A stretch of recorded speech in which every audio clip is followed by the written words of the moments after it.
વિશ્વ લાયન દિવસની ઉજવણી જૂનાગઢ જિલ્લાના માંગરોળ તાલુકાના લોયજ ગામે કરાઈ। 10 ઓગસ્ટ એટલે વિશ્વ સિંહ દિવસની ઉજવણી કરવામાં આવી, જેમાં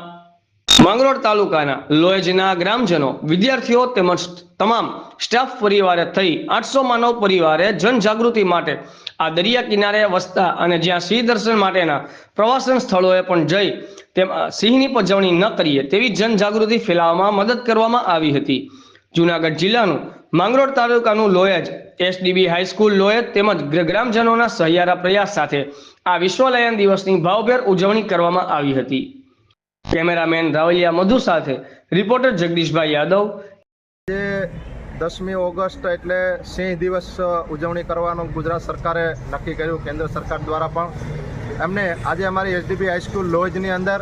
વિદ્યાર્થીઓએ તેમજ સ્ટાફ પરિવારે તમામે આખા ગામની અંદર રેલી કાઢવામાં આવી અને સિંહનું જે સંવર્ધન થાય, એમનું જતન થાય, એમનું રક્ષણ થાય। અહીંયા દરિયા કિનારે લોયજ એટલે માંગરોળ તાલુકાનું દરિયા કિનારાની એક મોટી સંસ્થા છે, સ્કૂલ છે અને અમારા વિદ્યાર્થીઓ આજુબાજુના 15થી 20 ગામડાઓના વિદ્યાર્થીઓ અહીંયા આવે છે અને એમના વાલીઓને પણ જાગૃત કરવામાં આવે છે કે આપણા દરિયા કિનારે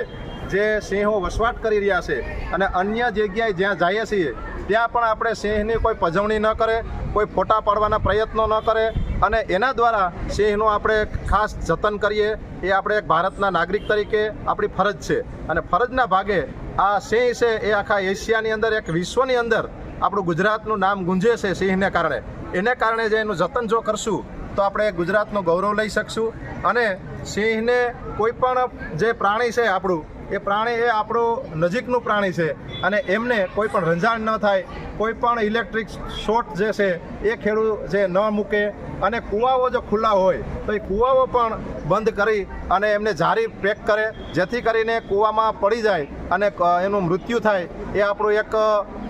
જે ધન છે એ નાશ પામે, એ માટે ખાસ આપણે ગુજરાતની અંદર આ અભિયાન સરકારે ચલાવ્યું।